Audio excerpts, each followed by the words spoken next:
Allah merintahkan sholawat sama salam, dua, sholawat sama salam. Maka sahabat mendatangi Nabi Muhammad SAW. Ya Rasulullah, kalau salam kita udah tahu, ngerti salam. Kalau salawat gimana ya Rasulullah? Salam kan assalamualaikum, assalamualaikum udah ngerti. Kepada Rasul kan assalamualaikum ya Rasulullah udah tahu. Nah kalau salawat gimana? Jawabannya Nabi menarik. Karena Nabi nggak pernah ngajari salawat. Nabi nggak pernah ngajari salawat. Jadi kalau ada orang bilang ini salawatnya Nabi, sebetulnya nggak pas. Sebetulnya nggak pas. Karena yang ada, Nabi nyuruh kita untuk minta Allah sholawat.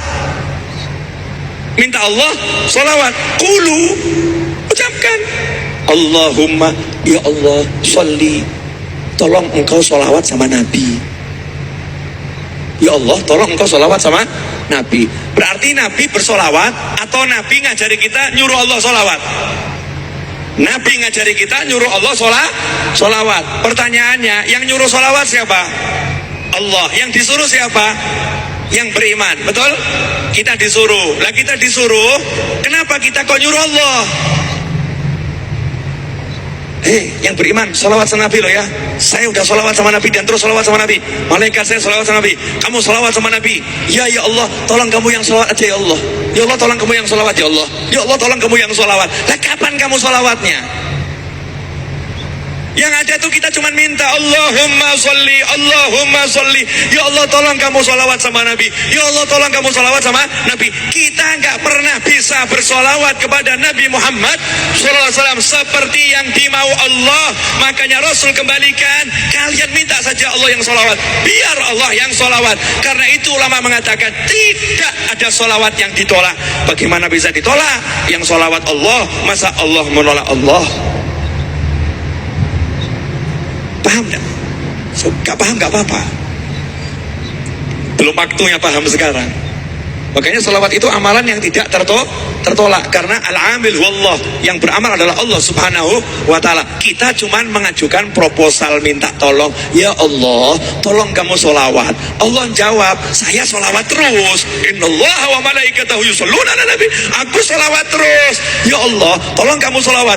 Aku sholawat terus. Udah dijawab sama Allah subhanahu wa ta'ala. Makanya sholawat kita pasti sampai karena Allah yang bersolawat. Jelas?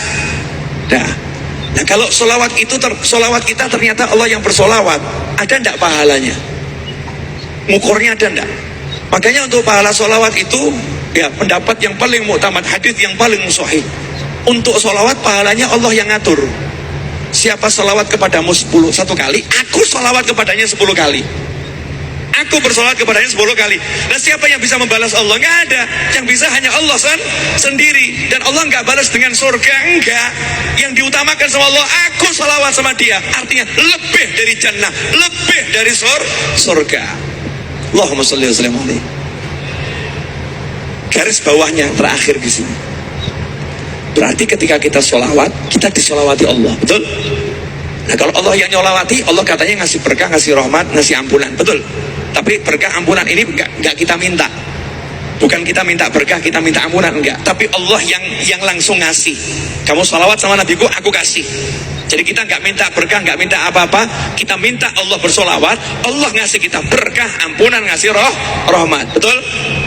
Berarti ketika kita sholawat, yang muncul adalah nama Allah dan Muhammad SAW.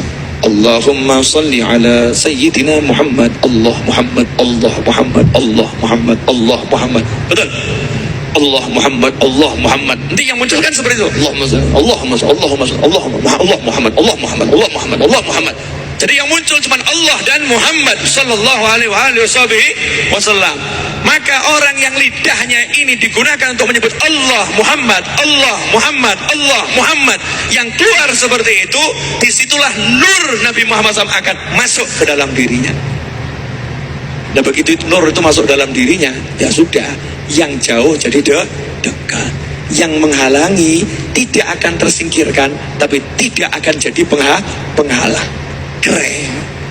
Tiba-tiba dia bisa pergi kemana-mana sehingga membuat penghalangnya kaget. Loh, kok iso ya? Loh, kok iso? Loh, kok iso? Bingung. Teman sekantornya juga kaget. Loh, kok bisa beli mobil ya? Padahal nggak punya duit. Penghalangnya duit. Duit. Temennya kaget. Dia naik kendaraan namanya sholawat. Mobilnya disolawatin. Ngomong lagi, oh itu kan namanya minta dunia. Nah, minta dunia itu ya sama Allah. Takwa dengan sholawat. Penjabaran yang kedua, diperintahkan oleh Nabi SAW, kalau mau doa awali dengan sholawat, akhiri dengan sholawat. Siapa yang berdoa tidak diawali dan diakhiri sholawat, doanya ditolak oleh Allah Subhanahu wa ta'ala. Kamu pengen, berarti kamu pengen itu minta itu namanya doa. Saya pengen handphone, sekarang ini saya lagi mengidam-idamkan handphone Huawei Mate 30 Pro. Belum masuk Indonesia. Huawei Mate 30 Pro. Saya pengen Huawei Mate 30 Pro. Saya lagi punya hutang tanah kurang 4 miliar rupiah. 4 miliar rupiah. Itu semua ingin saya. Saya pengen A sampai Z. Saya punya di hati pengen. Saya minta sama Allah Ta'ala. Sebelum saya minta, maka saya kedepankan sholawat dulu. Baca sholawat munjiah, baca sholawat nariyah, baca tibil qulub. Tujuannya apa? Ya Allah, ini loh sholawat. Aku punya minta ini ya Allah. Wujudkan permintaanku. Itu rangkaian doa yang luar biasa. Lah kok ada orang bilang sholawat kok dipakai untuk dunia? Namanya gagal paham. Jelas saudara-saudara? Alhamdulillah. Mudah-mudahan Anda semua termasuk orang yang tidak gagal paham dan bisa membuat orang lain jadi paham. Makanya teman-temanku dimanapun Anda berada, jangan ragu, jangan bimbang, sholawatin apapun yang pengen kamu sholawatin. Artinya kita tawassul untuk terkabulnya hajat dengan bersolawat kepada Nabi Muhammad SAW. Alhamdulillah.